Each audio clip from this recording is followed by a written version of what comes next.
separates the people who drown in debt from the people who get filthy rich off of it. And here's the really strange part. It's not the size of the loan, and it's definitely not the interest rate. Two people can literally take out the exact same loan at the exact same rate on the exact same day, and one of them ends up buried while the other ends up richer than when they started. Seriously, same loan, same interest rate, completely opposite result. The difference comes down to that one number. By the end of this explainer, you're not only going to know exactly what that number is, you'll actually be able to run it yourself on your own situation. Because frankly, debt is not the problem. Using it like you're poor is the problem. Let me show you what I mean. Forget everything you've ever been told about debt for a second. At its core, a loan is nothing more complicated than renting money. Think about it. You borrow a sum, you pay a fee for the time you hold it, and then you give it back. That fee, the interest rate, that's just the rent. So the only question that actually matters is this. When you take that rented money and put it to work, does it earn more than the rent costs? Let's say the money you borrowed earns 7% and the rent on it is 4%. Well, you just kept the difference. That's a clean 3% profit on money that was never yours to begin with. That gap right there has a name.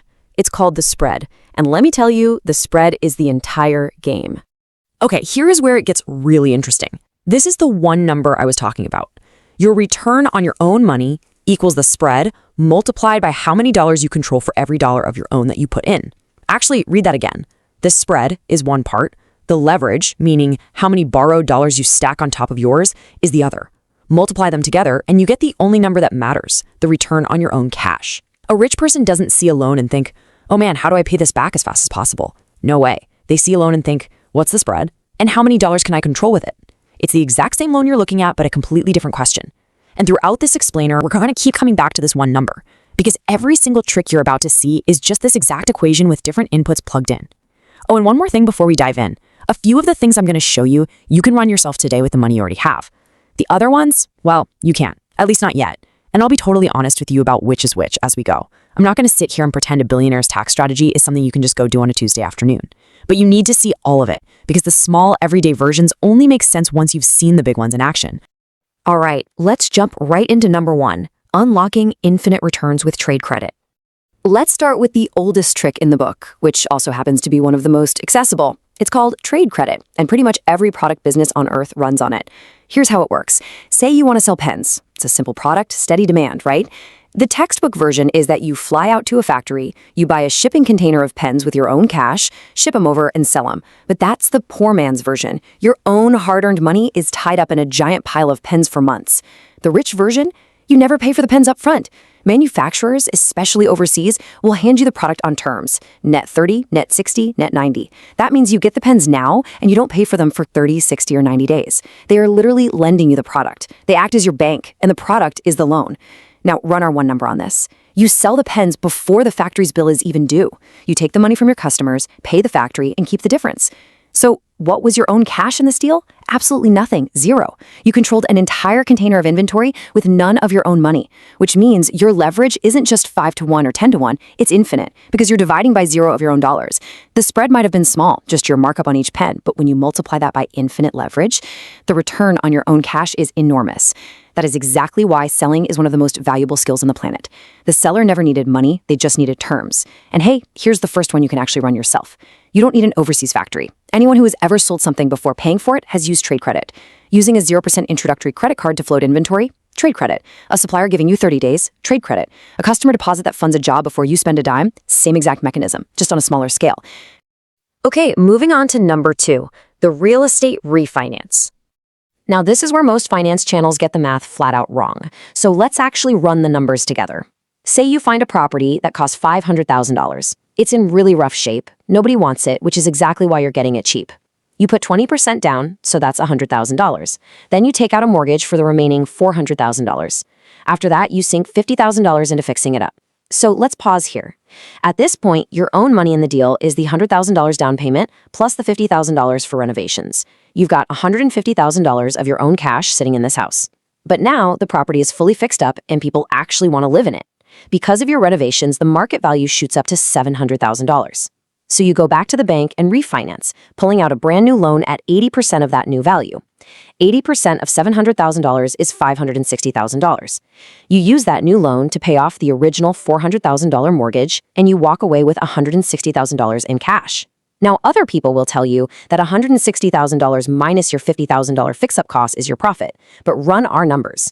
You put $150,000 of your cash in and you pulled $160,000 back out. You got every single dollar of your money back plus a little extra, and you still own a $700,000 property. So how much of your own cash is left in the deal? Zero. You're dividing by nothing again. Boom, another infinite return. That is why real estate investors are obsessed with this strategy. You recycle your cash and get to keep the asset. But look, I need to be totally honest about the catch here, because this is an explainer about math, not a hype reel. Your new loan is bigger. You went from owing $400,000 to owing $560,000. And at today's rates, that's sitting around 6%, plus, closing costs. The trick was never just doing the refinance. The real trick is finding a property whose rent actually covers that much larger monthly payment, with room to spare. If the property doesn't cash flow after the refinance, the whole strategy falls apart, for sure. Let's step it up to number 3, the billionaire playbook. I'll be totally straight with you. This specific playbook requires a massive portfolio to execute. Like I said earlier, it's not something you can just go do tomorrow. But you really need to see it to understand how this underlying math basically governs the entire global economy. It's not some illegal secret loophole. It's literally just 3 ordinary rules stacked together, commonly known as buy, borrow, die. Step 1, buy. The wealthy buy assets, like stocks or businesses, that go up in value. Gains on paper aren't taxed. It's the act of selling that triggers the tax bill. So rule 1 is simply don't sell. Step 2, borrow. Well, they still need cash to live, right? So instead of selling, they pledge their portfolio to a bank in exchange for a securities-backed line of credit. Currently, those interest rates hover around 5.5 to 6.5%. Step 3, die. Under current tax law, when you passed away, your assets get what's called a stepped-up basis. The slate is wiped totally clean at current market value, meaning a lifetime of growth is never taxed. Let's look at the spread here. The assets might be growing at, say, 7%, while the loan costs 6%. The spread is positive, and they never had to sell. But you really have to factor in the taxes. Long-term capital gains, plus the investment income surtax, can climb all the way up to 23.8%. So the billionaire is literally renting money for 6% specifically to avoid paying a tax hit of nearly 24%. It's incredibly calculated. To put that into perspective, the government estimates this stepped-up basis rule results in about $41 billion a year in uncollected tax. Crazy, right? Now let's look at number 4, the leverage guardrail. We've got to talk about the borrow part of that strategy because it comes with a massive dark side warning. This is the engine running underneath it all, and it is exactly where leverage can absolutely destroy you. When you borrow against investments, lenders aren't foolish. They only give you maybe 50 to 95% of your portfolio's value.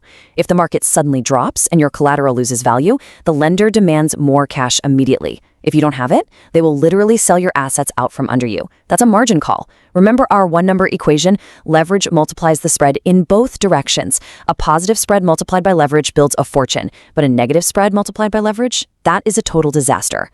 And here is the ultimate cautionary tale of a negative spread: short selling. It's essentially borrowing in reverse. You borrow a share of stock, sell it, and just cross your fingers that the price falls so you can buy it back cheaper later. When you normally buy a stock, the absolute worst thing that happens is it goes to zero. You lose what you put in. But when you short a stock, there is literally no ceiling on your losses. If that stock price keeps climbing to the moon, your losses climb with absolutely no limit because you are still on the hook to buy that share back to return it. That is an infinitely negative spread, and it blows people up all the time. Seriously, stay far, far away from it. Finally, number 5, your everyday action plan. Let's run it today. All right, let's bring this crashing back down to earth, to the absolute most practical tricks in this entire explainer. We're looking at the exact same math, but applied to tools you can use right now, today, with the money you already have. Think of this as the small-scale mirror of our very first trade credit trick. Say you have high-interest debt sitting on a credit card that's charging you a painful 24%. Right now, you can usually find 0% introductory balance transfer offers, good for 18 to 24 months, with a standard upfront fee of about 3 to 5%.